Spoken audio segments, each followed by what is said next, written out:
In the past, you have expressed at least some skepticism about those who said that this is just going to keep going, the juggernaut that is the Chinese economy. It may have some problems. Are what we're seeing what you predicted, or is it even worse than what you thought? I try to avoid making near-term predictions, but I thought for a number of years that the Chinese juggernaut was going to slow. Juggernauts usually do in economics.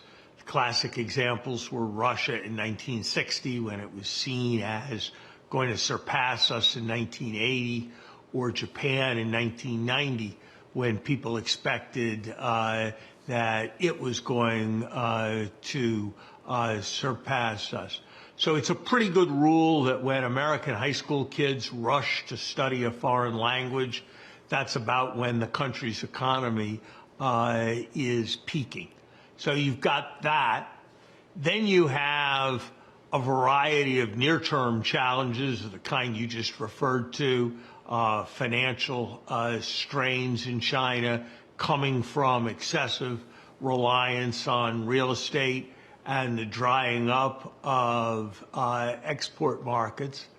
Then you've got some fairly profound adverse fundamentals for China. The fact that Chinese parents had only half as many kids last year as they did 6 years ago. The fact that there's large amounts of people with money in China who are very, very eager to get it out, which is always a sign of impending difficulty in emerging markets. So I would not be confident at all that China will be a faster than average growing major economy over the next decade. And that's obviously a big difference from the world we've been living with for the last 40 years. So just a personal note, Steve, let the record reflect that Larry was right in his rule of thumb. I studied Russian in high school in the 1960s. So certainly here's one anecdote that supports you, Larry. So you are an investor in China. You've spent a lot of time there. We're there fairly recently, actually. What do you make of what we're seeing right now?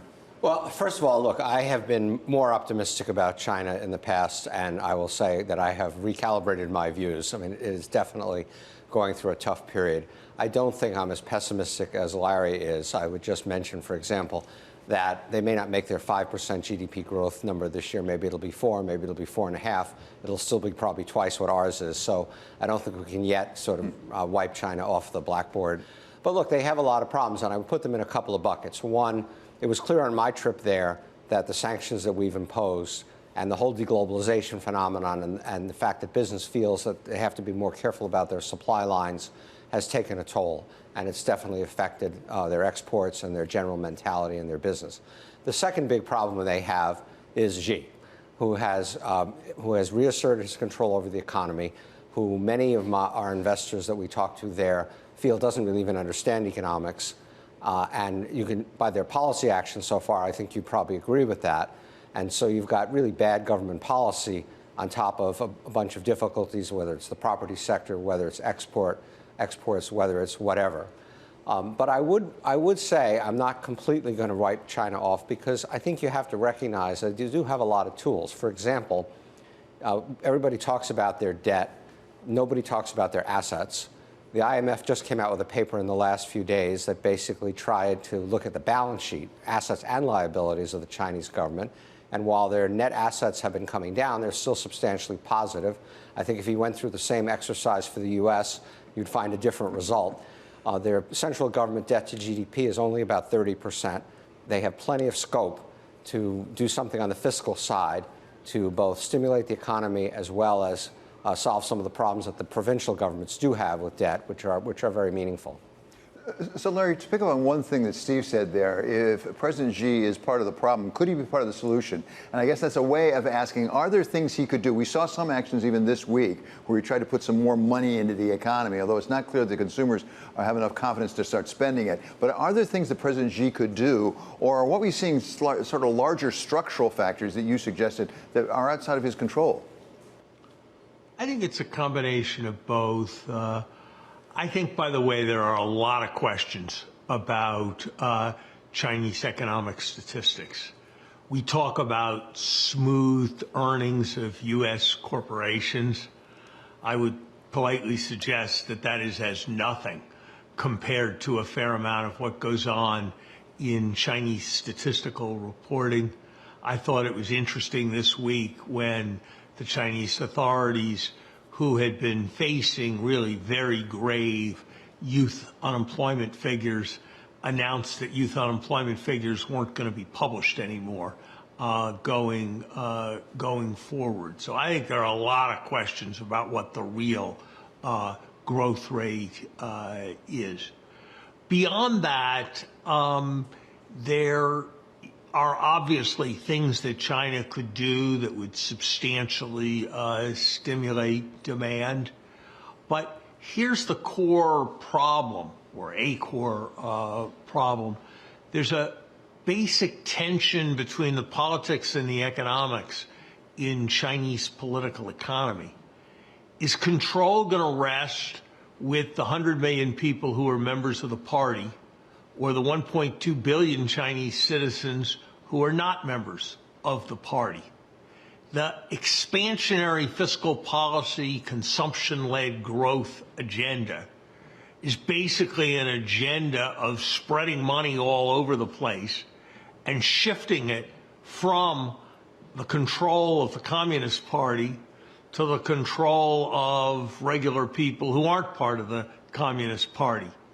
Steve, Larry makes an important point that I've always wondered about. As an investor in China, how do you trust the numbers? I mean, Larry points out that they've decided they're not going to report the youth unemployment because it was over 20%. It's not a good number. So how do you have confidence in the numbers as an investor?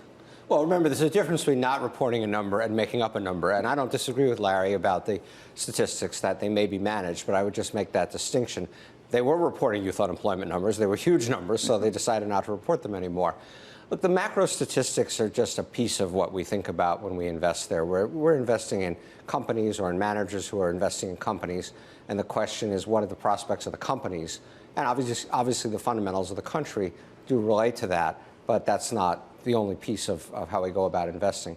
But I would say just a couple things about what Larry said, and I don't disagree again with, well, we might disagree a little bit about this.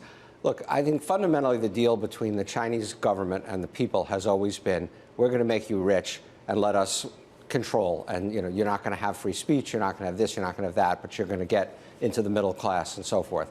And Xi, I think, fundamentally does believe that.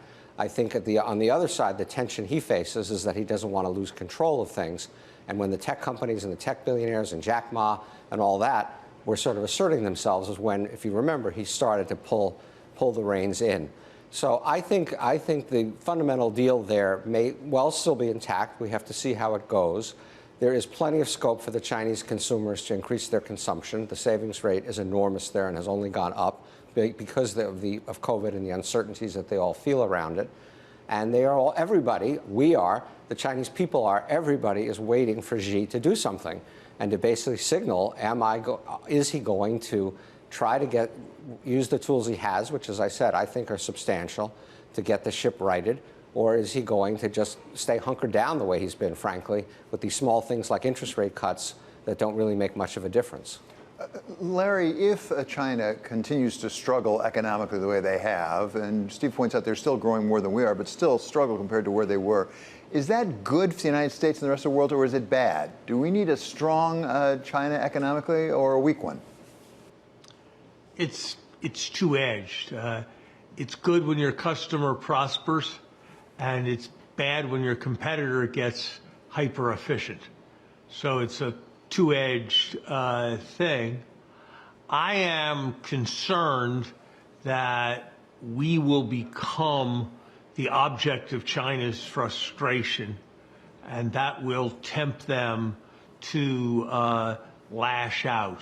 I think we need to be very careful in our approach to China at a moment of this kind of difficulty, and we need to be more attentive than I think some of the policy advocates in Washington are to avoiding a situation where we terrify China with the potential economic damage that we're going to do to them.